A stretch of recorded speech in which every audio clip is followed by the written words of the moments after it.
과학저술가 필립 볼, 이 사람이 쓴 실험에 미친 화학자들의 무한도전이라는 책이 있어요. 여기서 아주 근본적인 질문 하나를 던지거든요. 과학을 진짜 위대하게 만드는 건 과연 뭘까 하는 질문이요. 그냥 단순히 엄청난 걸 발견했기 때문일까요? 아니면 세상을 바꿀 만큼 큰 영향을 미쳐서? 근데 필립 볼은요, 잠깐만 우리가 생각하는 그 방식, 그거 한번 다시 생각해보자 이렇게 얘기하는 거죠. 바로 이 부분에서 필립 볼의 핵심 아이디어가 딱 드러납니다. 뭐냐면 어떤 실험은 그냥 성공했다, 이걸 넘어서서 마치 예술 작품처럼 아름답다는 거예요. 과학이 예술이 되는 바로 그 순간을 포착한 거죠. 자, 그럼 대체 아름다운 실험이라는 게 뭘까요? 필립 볼은요, 그 아름다움의 기준이 결과에 있는 게 아니라고 말해요. 오히려 그 실험을 한 과학자, 그리고 그 과정에 숨어있는 어떤 미덕에서 찾아야 한다고 주장하는 거죠. 이게 바로 이 책의 핵심 주장이에요. 그러니까 이 실험이 얼마나 유명해졌나, 얼마나 큰 영향을 줬나, 이걸로 평가하지 말고 그 과학적인 과정 자체에 담긴 창의성이나 인간적인 특성으로 기준을 옮겨보자는 겁니다. 필립 볼이 말하는 실험의 미덕, 예를 들면 우아함, 섬세함, 인내 같은 것들이 있어요. 자, 그럼 이제부터 구체적인 사례를 보면서 이런 가치들이 어떻게 진짜 위대한 과학적 발견으로 이어졌는지 한번 같이 확인해 보시죠.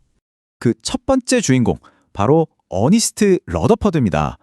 이분의 실험이야말로 우아함이 뭔지 제대로 보여주는 교과서 같은 사례라고 할 수 있죠. 보통 핵물리학의 아버지라고 불리는 분이죠. 자, 그럼 러더퍼드가 활동했던 그 시절의 과학계로 시간을 한번 거슬러 올라가 볼까요? 그때 당시 과학자들은요, 원자가 건포도가 콕콕 박힌 푸딩 같을 거라고 생각했어요. 그러니까 양전하가 푸딩처럼 쫙 퍼져 있고 그 안에 전자가 건포도처럼 박혀 있는 그런 모습? 러더퍼드는 바로 이 생각에 정말 그럴까? 하고 도전장을 내민 거죠. 근데 러더퍼드의 실험 설계는 진짜 놀라울 정도로 간단하고 우아했어요. 그냥 얇디얇은 금박에다가 입자를 뿅 쏘는 거예요. 그리고 그 입자들이 어디로 가는지 지켜보는 거죠. 정말 이게 다였어요. 만약 당시에 믿었던 그 푸딩 모델이 맞았다면 당연히 모든 입자가 아무 방해 없이 슝 하고 통과해야겠죠. 그런데 결과는 정말 충격적이었습니다. 대부분은 예상대로 쑥 통과했어요. 근데 진짜 희한하게 한 10,000개 중에 하나꼴로 뭐가 딱 하고 부딪힌 것처럼 엄청난 각도로 튕겨져 나오는 거예요. 이게 얼마나 놀라운 일이었냐면 러더퍼드 본인이 직접 한 말을 들어보면 느낌이 와요. 마치 휴지에 대고 대포를 쐈는데 그 포탄이 다시 튕겨나와서 나를 맞히는 것 같았다. 상상이나 가세요? 말도 안 되는 일이 벌어진 거죠. 자, 이 말도 안 되는 결과에서 나온 결론은 단 하나였습니다. 원자 중심에 아주 작지만 무지막지하게 단단하고 무거운 뭔가가 있다. 바로 원자핵의 발견이었던 거죠.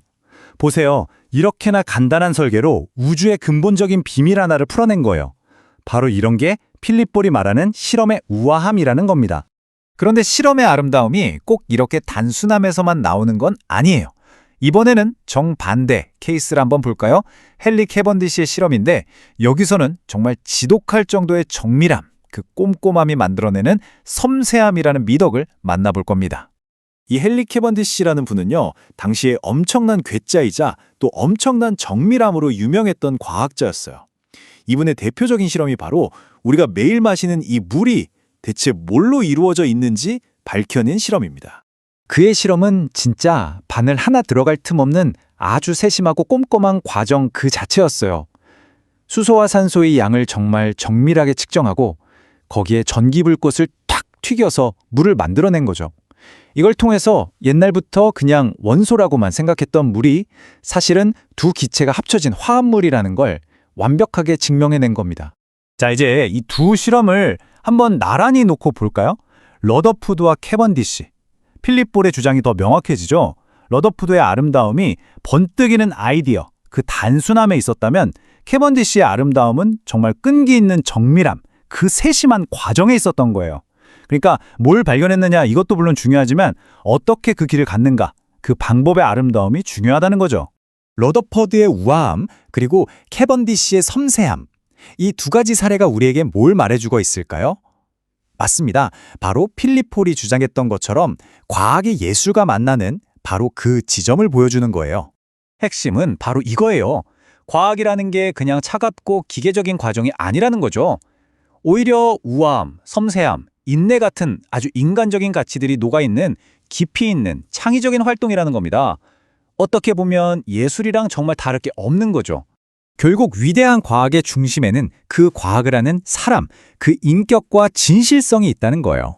아인슈타인이 마리 퀴리를 보면서 했던 이 말, 명성이 타락시키지 못한 유일한 사람이라는 이 말이요. 필립 보레의 그토록 강조하는 그 미덕의 중요성을 정말 완벽하게 보여주는 한마디 아닐까요? 결국 필립 볼의 이야기는 우리에겐 이런 질문을 던지는 것 같아요. 만약 우리가 과학을 그냥 딱딱한 사실들의 나열이 아니라 인간의 창의성이 담긴 하나의 예술로 본다면 어떨까? 이렇게 관점을 바꾸면요. 우리가 세상을 이해하는 방식도 완전히 달라지지 않을까요? 어쩌면 그 안에 우리가 과학을 더 깊이 그리고 뜨겁게 사랑하게 될 이유가 숨어 있을지도 모릅니다.